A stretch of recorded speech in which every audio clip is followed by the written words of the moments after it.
Hello बच्चों। Hello बच्चों, कैसे हो? पिछले वीडियो आप फीडबैक तो देते ही नहीं हो यार।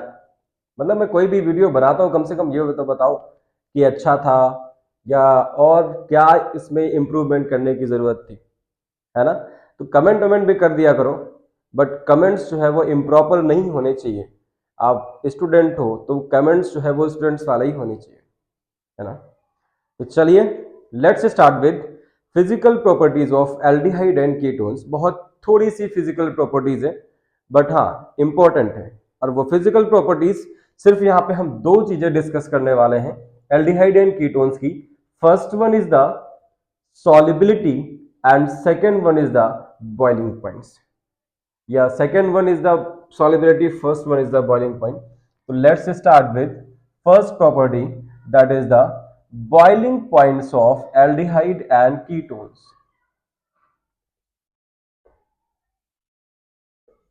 Boiling point of aldehyde and ketones. ठीक है।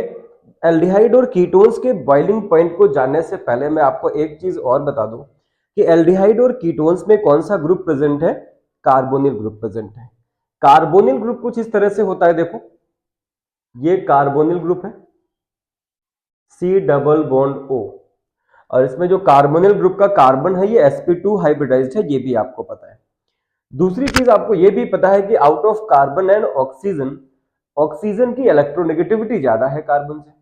तो इसका मतलब हो गया कि ऑक्सीजन ये जो डबल बॉन्ड के जो इलेक्ट्रॉन्स हैं, जो पाई इलेक्ट्रॉन्स हैं, उसको अपनी तरफ अट्रैक्ट करेगा।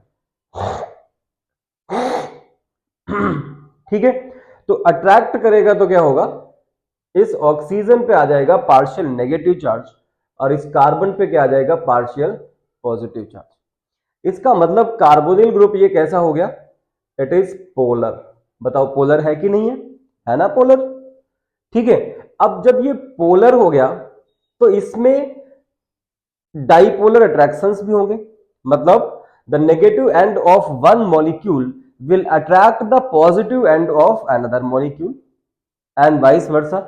इसका मतलब इसके आसपास में अगर कोई दूसरा कार्बोनिल ग्रुप प्रेजेंट होगा तो उसमें भी यही होगा, नेगेटिव एंड पॉजिटिव। तो this negative end of one molecule will attract the positive end of another molecule and the same will happen with this molecule and the same is here, है ना? तो such type of attractions will be called as dipolar attractions या dipolar attractive forces। ठीक है, तो इसका मतलब एक चीज आपको मालूम चल गई कि जो एल्डिहाइड और कीटोन्स हैं उसमें डाइपोलर अट्रैक्शंस प्रेजेंट है।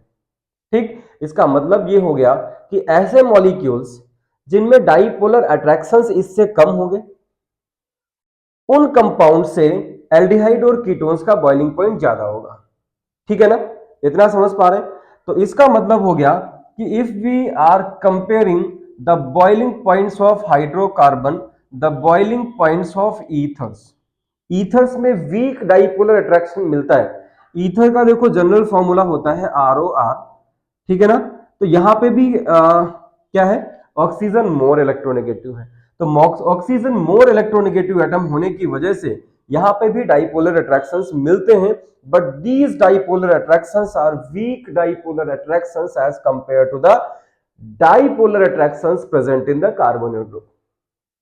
ठीक है, तो इसका मतलब हो गया कि hydrocarbon and ethers of comparable molecular mass, मतलब ऐसे ईथर्स, ऐसे हाइड्रोकार्बन्स जिनका जो मॉलिक्यूलर मास है वो कार्बोनिल कंपाउंड जो भी आपने लिया होगा, इधर इट विल बी एल्डिहाइड और इट विल बी कीटोन, ठीक है ना, उसके बॉइलिंग पॉइंट से बराबर होना चाहिए या लगभग बराबर होना चाहिए।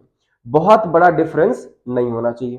ठीक है, तो जब बहुत बड़ा डिफरेंस नहीं होगा तो इनके जो बॉइलिंग पॉइंट्स होंगे वो कम हो जाएंगे then the aldehyde and ketones.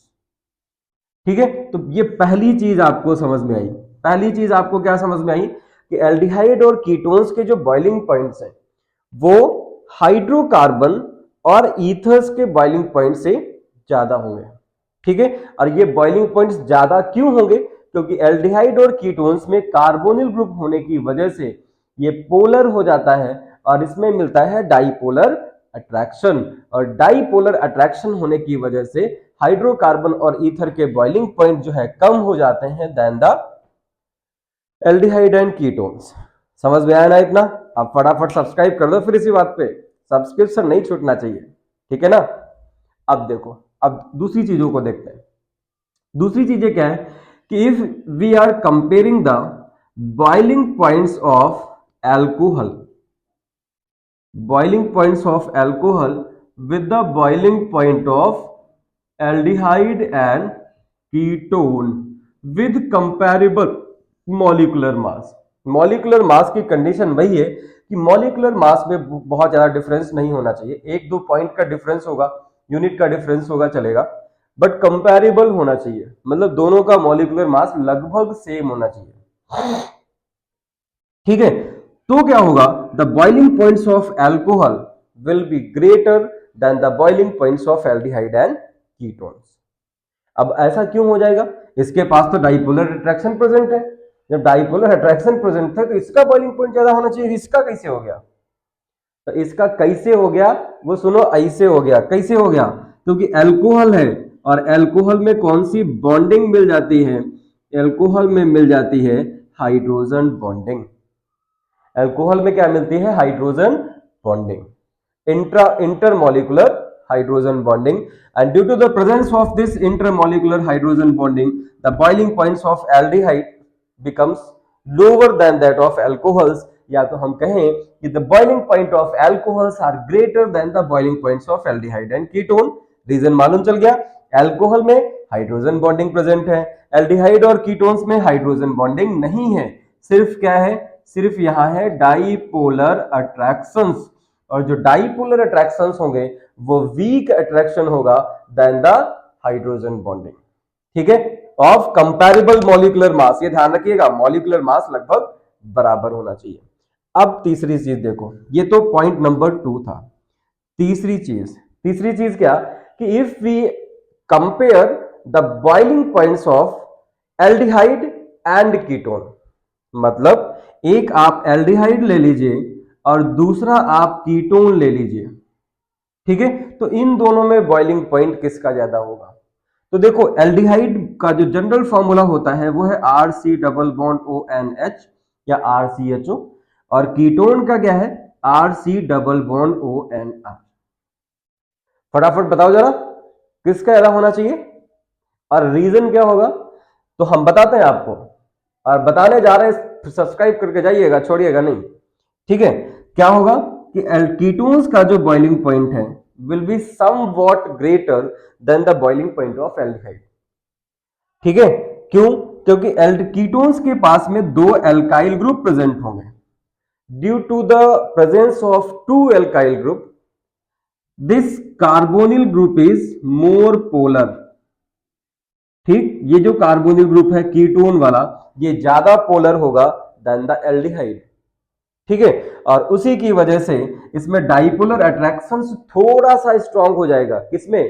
Ketones का जो डाइपोलर अट्रैक्शन है वो थोड़ा सा स्ट्रांग हो जाएगा then the dipolar attractions of aldehyde, ठीक है? जिसकी वजह से एल्डिहाइड के बॉइलिंग पॉइंट 4-6 डिग्री सेल्सियस या 4-6 डिग्री केल्विन वैरी कर जाते हैं, बट ध्यान रखना फिर से मॉलिक्यूलर मास कंपैरेबल होना चाहिए, ठीक है?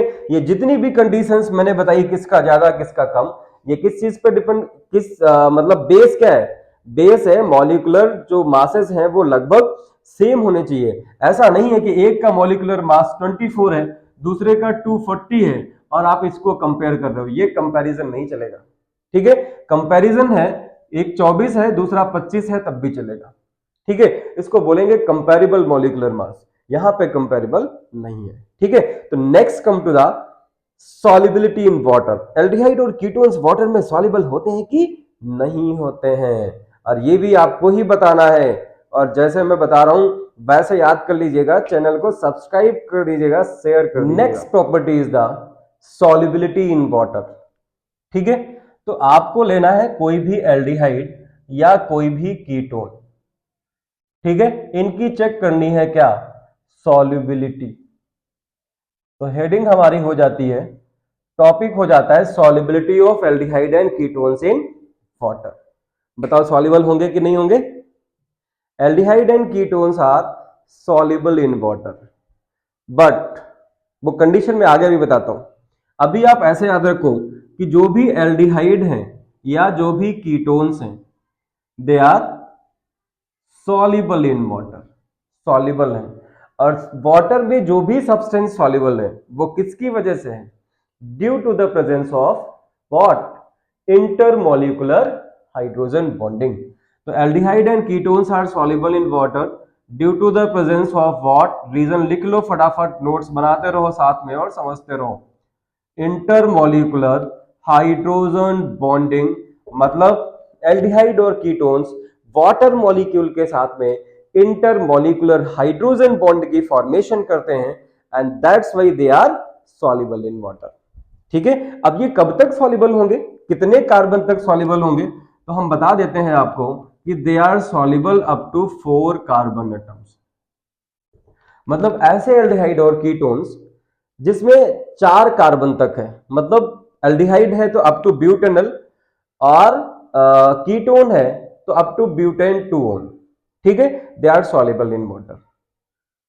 कैसे हाइड्रोजन बॉन्ड की फॉर्मेशन करते हैं उसको बताते हैं कि सपोज ये कोई एल्डिहाइड है, ठीक है, इस तरफ से कोई दूसरा एल्डिहाइड ले लीजिए, रिप्रेजेंटेशन है ये। अब इसकी वाटर मॉलिक्यूल के साथ में हाइड्रोजन बॉन्ड दिखा दीजिए। Oxygen of the carbonyl group will attract the electrons of hydrogen from the water molecule. तो इस तरह से बनेगा क्या? Intermolecular hydrogen bond. और इसी तरह कीटोन्स में बन जाएगा। कीटोन्स में आपको क्या करना है? सिर्फ एल्काइल ग्रुप ही तो लेना है ना? सॉरी, इधर ले लेते हैं, R C double bond O and R. अब वाटर मॉलिक्यूल ले लीजिए, यहां पे क्या होगा? Hydrogen bond. ठीक है, तो both aldehyde and ketones up to 4 carbon atom are soluble in water by the reason intermolecular hydrogen bonding. ठीक, एक चीज और ध्यान रखिएगा, जैसे जैसे ये एल्काइल ग्रुप का साइज बढ़ता जाएगा, एल्काइल ग्रुप और एराइल ग्रुप, ठीक है, तो as the size of the alkyl group increases solubility will decrease, solubility कम होती जाएगी, क्योंकि जो एल्काइल ग्रुप्स होते हैं they are hydrophobic in nature. ठीक है, तो यहां पे एक पॉइंट और लिख सकते हो आप कि as the size of alkyl group increases, अगर एल्काइल ग्रुप का साइज बढ़ेगा तो क्या होगा?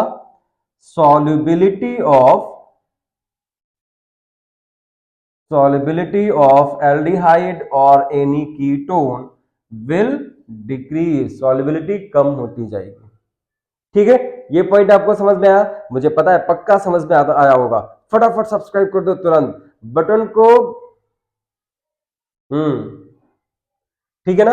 अब देखो, फिर से कंपेयर करते हैं कि अगर आपके पास में कोई एरोमेटिक एल्डिहाइड है या एरोमेटिक कीटोन है तो उसकी सॉल्युबिलिटी पे क्या फर्क पड़ेगा। तो मैं आपको फिर से बता दूं कि aromatic aldehyde and ketones are less soluble in water than the aliphatic aldehyde and ketones, क्योंकि एरोमेटिक में बेंजीन रिंग हाइड्रोकार्बन जुड़ा होगा। ठीक है, एरोमेटिक हाइड्रोकार्बन वो बल्की ग्रुप है जिसकी वजह से सॉल्युबिलिटी कम हो जाती है।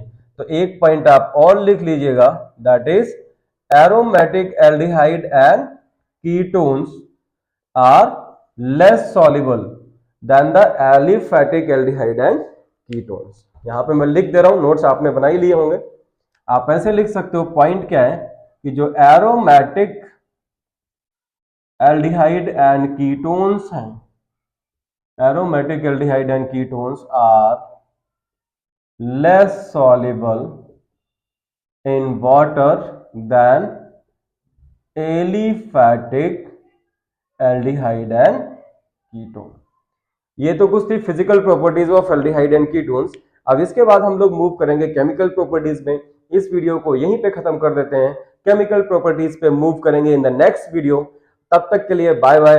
लेकिन एक बार फिर रिक्वेस्ट करूंगा, सब्सक्राइब जरूर कर दीजिएगा, शेयर कर दीजिएगा, लोगों तक पहुंचाइएगा, और वो कौन सा वाला बटन है यार, वो भी दबा देना ताकि आपके पास नोटिफिकेशन पहुंचता रहे। धन्यवाद।